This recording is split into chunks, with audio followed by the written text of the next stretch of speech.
سلام بینندگان عزیز، برنامه اخباری آزادی را با خبرهای آخرین تاجیکستان و جهان من مومین احمدی از استودیوی مرکزی رادیو آزادی در پراگ پیشکش شما میکنم.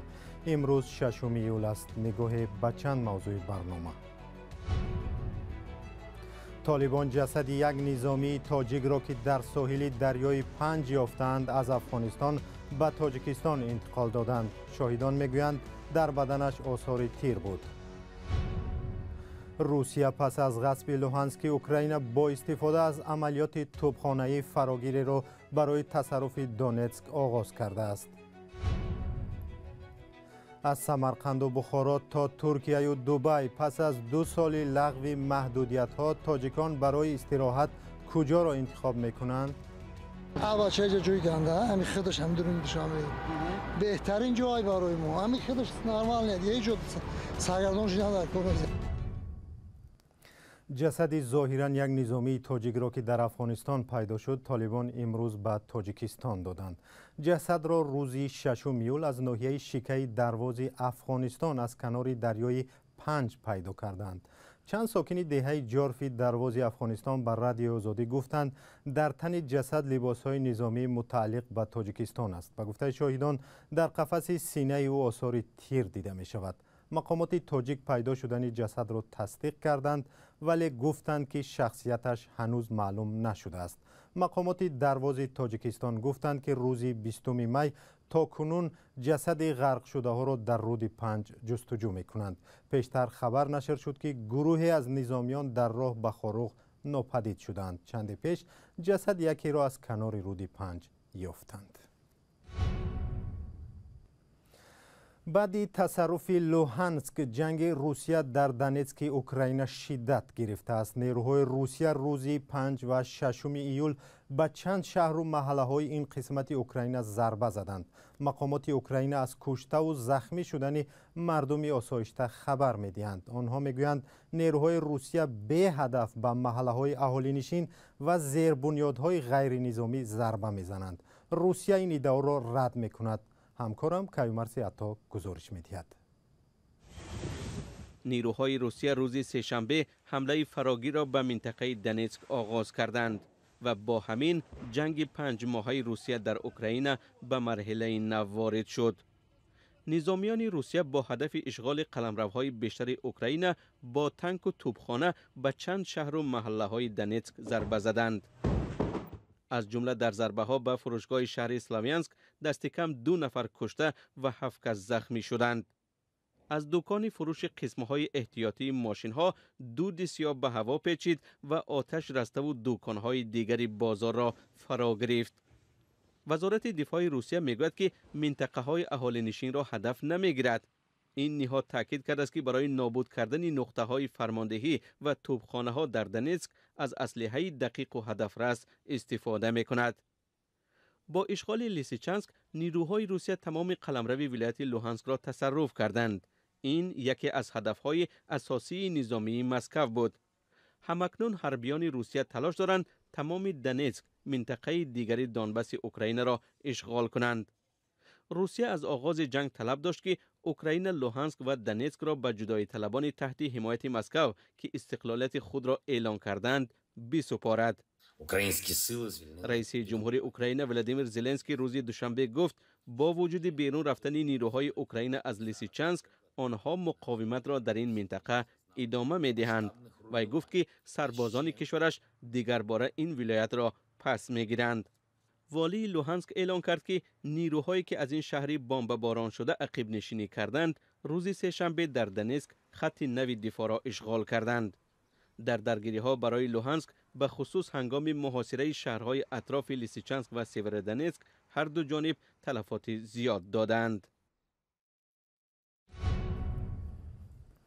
در تاجیکستان تحقیق پرونده رستم سید احمدزاده دادرس دادگاه ناحیه باباجان غفوروف ادامه دارد که او را به برآمدن از حد وکالت‌های منصبی و رساندن خبری بر دروغ متهم می‌کنند. او را روز 29 میلیون در دوشنبه دستگیر کردند، اما نه تنها دادرس بلکه کاتبه او عزیزه حیدرова نیز به قلابی متهم شده است و این زمان در بازداشت است. همکارم میرزا نبی خالقزاد این موضوع رو پیگیری کرد و در استودیو با ماست. میرزانبی ابتدا درباره بازداشت رستم سید احمدزاده صحبت کنیم، چون بازداشت دادرس در کشور احیانا صورت میگیرد. بله مؤمن، مرافعه رستم سید احمدزاده در دوشنبه روز 1 ایول صورت گرفت و همان طوری که خودت گفتی او را با برآمدن از حد وکالت‌های منصبی و رسانیدن خبری بر دروغ متهم می‌کنند. اما آنگونه که ما از منبع‌های خود شنیدیم، رستم سید احمدزاده خود را بیگناه می‌شمارد و گفته است در جریان تفتیشات بیگناهی خود را ثابت خواهد کرد. بر اساس امر دادگاه رستم سید احمدزاده باید 2 ماه و تا زمان انجام یافتن تفتیشات در بازداشتگاه می‌ماند. حالا معلوم نیست دادرس ناحیه باباجان غفوروف چیکار کرده است که از حد وکالت‌های خود بیرون رفته است و یا چگونه خبر دروغی را پنهان کرده است معلوم نیست. اما افراد علاهیده‌ای که ما با آنها صحبت داشتیم میگویند که انگیزه اصلی به جنایت متهم کردن قرار سودیه در باره یک ساکن ولایت سوخت است که او را بیگناه اعلام کرد و در تاجیکستان بسیار کمی حالت‌ها پیش میاد که سودیه برخلاف وجه و دلایل دادستان کسی را بیگناه اعلام کند. بله، اما اینجا قضیه کاتبه او چه ارتباط به بازداشت رستم سید احمدزاده دارد؟ چرا او را هم دستگیر کردند؟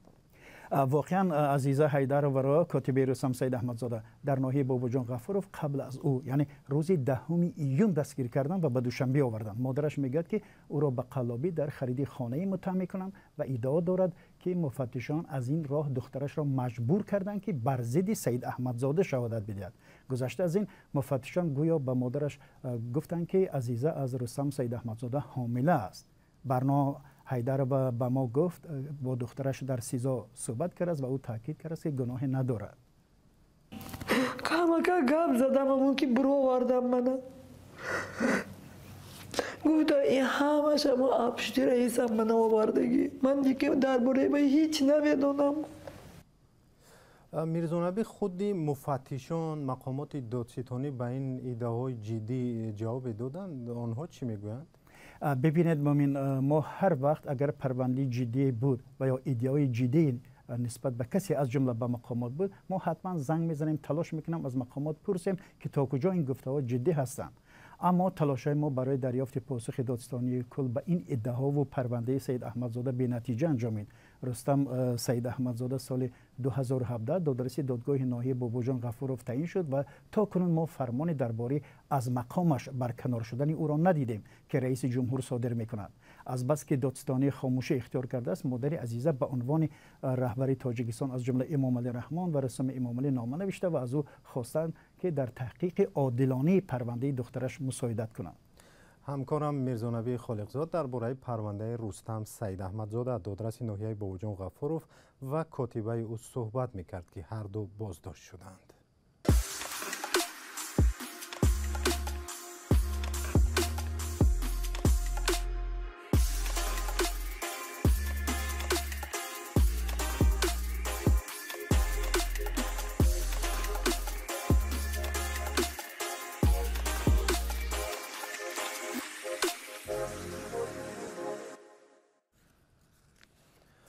برنامه را با گزارشی از استراحت ساکنان در تاجیکستان دوام می‌دهیم. برخی ساکنان پس از 2 سال محدودیت‌ها به خاطر جلوگیری از کووید 19 سفر برای استراحت در خارج را آغاز کردند.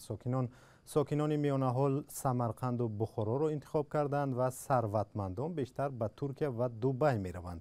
گروهی زیاد هم بنابر بیپولی به هیچ جا نرفتند. همکارم علیشیر ظریفی و شهلای عبدالله گزارش می‌دهند. بعد 2 سال محدودیت‌های پاندمیای کرونا ویروس، این تابستان ساکنان تاجیکستان استراحت خود را در مکان‌های گوناگون سپری می‌کنند. جهانگیر از آنهایی است که به تازگی از استراحت برگشته است. تابستان من سفر کردم به ترکیه، به استانبول. در همین تابستان خیلی نغز گذشت سفر، 1-2 هفته ایستادیم، استراحت کردیم و بعد از اون به تاشکند هم رفتیم استراحت کردیم و به سمرقند هم رفتیم استراحت کردیم. جهانگیر استراحت تابستانه را با گروهی از دوستانش گذرانیده است. میگوید قبل از سفر مکان‌های استراحتی را از طریق اینترنت پیدا و انتخاب نمودند. همراهی رفیقانم ما می‌خواهیم که تقریبا بعد از 1 ماه به اروپا رویم و در دوام 1 ماه اروپا رو چرخ زنیم. نه همه مثل این جوان امکانی در خارج از کشور گذراندن استراحت را دارند. زندگی برخی ساکنان با یک معاش می‌گذرد و توانی به استراحت رفتن را ندارند. ҳарчанд сайёҳату ҷаҳонгардӣ барояшон писанд аст. афроди истироҳати тобистонаи худро дар гӯшаҳои сайёҳии кишвар мегузаронанд. рафтам варзоб рафтам пештарак қайрохун рафта омада будам сувда. агар шавад худо хоҳад ӯзбекистон ба меравем бухорои самарқанд. авачаҷа ҷойи ганда ҳами хидаш ҳам дурум душаме беҳтарин ҷой барои мо ҳами хидаш нормал нет е ҷо саргардон шуда дар конез ягон давлати хориҷа бизнесменон мераванд дубай турсияу одамое ки хат бо дари ҳамсоя сол мамлакати ӯзбекистон дар хеш таборошон аст хабаргирӣ меранд мебиёнд. намояндагони ширкатҳои сайёҳӣ дар тоҷикистон мегӯянд пас аз 2 соли пандемияи covid-19 тобистони имсол дигарбора барои сайру гашти кишварҳои дигар муроҷиатҳо мешавад. дар фасли тобистон талаботи мардум бисёртар ба Турсия, Анталия, Египет ва Дубай бисёртар аст. ҳамарӯза тақрибан 2-3 нафар ба мо муроҷиат мекунанд барои Анталия рафтан. ба иттилои масъулони ширкатҳои сайёҳӣ, хоҳишмандон дар кишвар истироҳати худро асосан дар Туркияву Дубай мегузаронанд ва нархи харҷи хидматрасониҳо вобаста ба интихоби муштариён аз $600-700 амрикоӣ сар мешавад. ба қавли онҳо, вақтҳои ахир хоҳишмандони сафар ба шаҳрҳои Самарқанду Бухорои Ӯзбекистон бештар шудааст.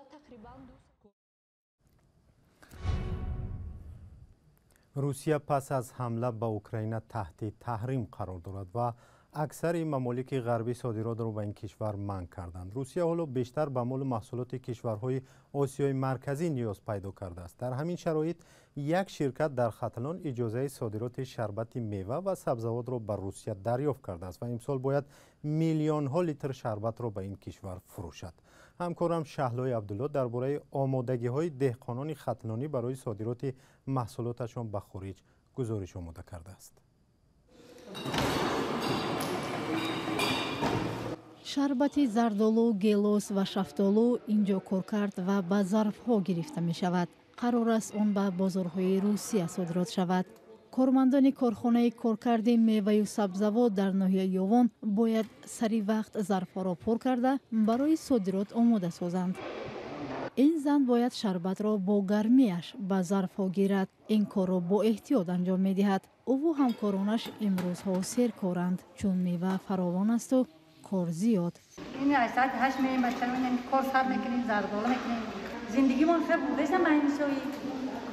корхонаи Нури Арбоб дар ноҳияи Ёвон иҷозаи содироти обмеваи тоҷикиро ба даст оварда қарор аст имсол беш аз 300 тонна ба хориҷ содир кунад. Россия мо гапнон кардем вақте ки содир шуд мо мувофиқи ҳамин шаҳрнома мо чие ки лозим аст ҳамон заказ мекунам мо мисол гап тамад ёки сок ёки варени павилла чие ки мувофиқи ҳамин заказ ҳавои мо тайёр мекунем. ин коргоҳ аз 1400 гектар боғ ҳосилро ҷамъоварӣ мекунад. соли гузашта 500 тонна шарбати сабзавотро ба хориҷ содир кардааст. дар гузашта танҳо меваю сабзавоти тоза содирот мешуд. ҳоло мева ва сабзавот баъди коркард ба хориҷ содирот мешавад. ин коргоҳи беҳбудӣ дар ноҳияи Кушониён аст. 700 тонна зардолуи хушкро ки бо риояи стандарти ҷаҳонӣ омода шудааст ба харидорон пешниҳод мекунад.